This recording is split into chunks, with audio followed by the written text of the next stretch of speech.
Inyaraja, and the name of my performance is breaking illegal surveillance. The burglars that stole the secrets of the FBI. Man, 1970 was a rough time.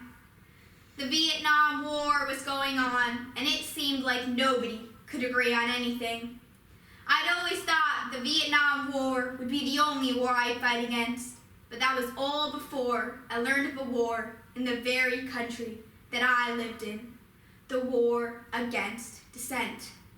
In the anti-war groups I ran in, there were rumors of FBI informants and illegal surveillance. I was confused, shocked.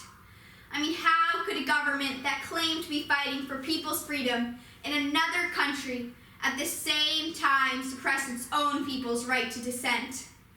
I tried to spread the word, but nobody outside of leftist groups wanted to hear it. They just didn't know what we knew because J. Edgar Hoover, the FBI director, had prioritized public relation. Over time, he had become more well-known and more loved than the president himself. I had to find proof. By the December holidays, I had my team. John and Bonnie Raines, Susan Smith, Ron Durst, Janet Fesden, Bob Williamson, and Keith Forsyth. When I met with them, I wasted no time. I laid out my concerns and asked, "What do you think of burglaring an FBI office?" I thought it was a joke. Someone asks you if you want to burgle an FBI office and you say, "Sure, after that, why don't we break into Fort Knox and steal a few million?" Of course, I stayed and listened, and I have to admit, Bill's plan was a pretty darn good one. His plan was to break into the FBI office and media because it didn't have security like the ones downtown. After seeing the lock on that place, I remember thinking, these FBI guys had lost their minds. I had concerns, but I told Bill he could count me in. In late December of 1970, we had our first meeting at John and I's house. We picked our name, the Citizens' Commission to Investigate the FBI, and a date, March 8th, 1971, the date of the Ali Frazier fight. Now, I'm not much of a boxing fan, but even I knew of this fight. So if there was one day everyone would be distracted and there would be enough noise to muffle our footsteps, it was that one. With our goal in mind, we started planning. On weekday evenings from 7 to 11, from mid-January through the week before the burglary, we cased the neighborhood. Afterward, we go up to the attic where we plan, study, and plot. The walls were filled with to-do lists, maps of media, diagrams of the FBI office, and sheetrock for Keith to practice lockpicking. By the time of the burglary, I could pick the lock at the FBI office in 30 seconds or less. And yet, I was still so nervous. I remember that night exactly, March 8th, 1971. By 7:30 p.m., I left the motel room we were all gathered up in and drove to the FBI office. I marched to the front door and my heart dropped. Sometime the last 2 weeks, the second high-tech lock had been added. Okay, plan B. I went to the second external door and broke the lock in seconds. Still, a heavy-filled metal cabinet blocked that door. I was sweating cold blood as I nudged that door open. I screwed up the schedule, and I know Bill was worried. Of course I was worried. Keith had taken hours longer than had been planned. With Keith finally done, the inside crew took the files and loaded them into the getaway cars. I desperately hoped there was something valuable within those files, and as you can guess, none of us slept that night. But within an hour, we had found our proof, and in the end, 40% of all the documents were on the FBI's illegal surveillance. After 2 weeks of sorting, we copied the most important documents and sent them to Senator George McGovern, Representative Perrin Mitchell, Tom Wicker, a columnist at the New York Times, Jack Nelson, a reporter at the Los Angeles Times, and Betty Metzger, a reporter at the Washington Post. I went to my mailbox at the Post. It read, "Dear friend, enclosed are certain copies of files from the media office of the FBI removed by a commission for public scrutiny. Sincerely, the Citizens' Commission to investigate the FBI."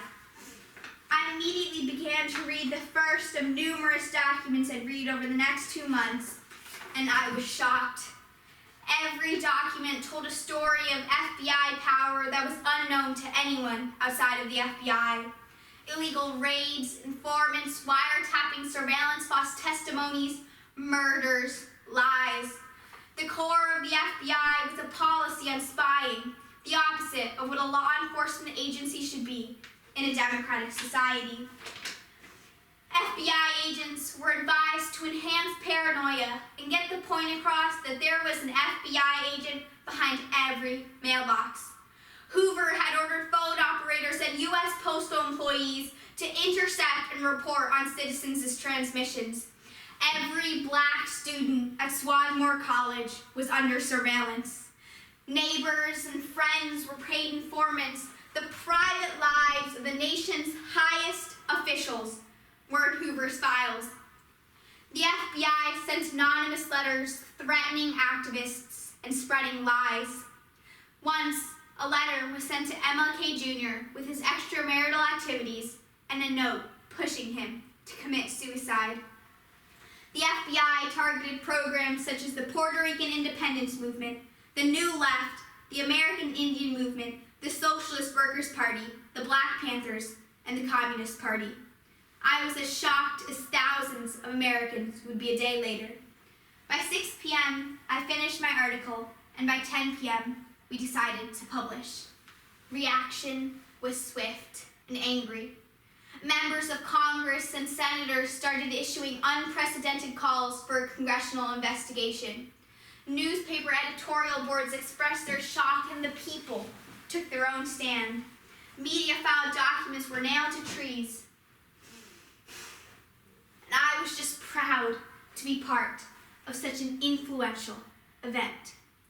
With the documents out, the public was outraged. Mark Felt, Hoover's right-hand man, who'd later be known as Deep Throat during the Watergate scandal, wrote that it was the biggest blemish in the FBI's name. The activities exposed by the 8 burglars ran under COINTELPRO, short for the Counterintelligence Program. Shortly after learning of the burglary, Hoover stopped the program, but it was too late. Carl Stern, an NBC reporter, found a rooting slip for COINTELPRO in the documents from the burglars. He sued under FOIA and soon got all FBI files relating to COINTELPRO. In December 6th of 1973, Stern exposed the program to the public. The burglary, as well as other revelations about intelligence agencies, led to the creation of the Church Committee in January 27th of 1975. The purpose of the committee was to investigate intelligence agencies like the FBI and create reforms. The abuses found by the committee led to the creation of the Domestic Security Investigation Guidelines in April 6th of 1976. On October 7th of 1976, the Senate voted to create a 10-year limit for the FBI director. They created permanent intelligence oversight committees and a Foreign Intelligence Surveillance Act Court, or FISA, which controlled electronic surveillance. In October of 2019, this very court found that the FBI had violated the constitutional privacy rights of Americans with their warrantless surveillance. Clearly, the activities of the burglars are still relevant today. The brave actions led to reforms that were critical then, are critical now, and will be critical in the future. We broke barriers by being the first to hold the FBI accountable for its illegal activities. Although there were struggles, in the end, it was all worth it. Man, 1970 was a rough time. Thank you.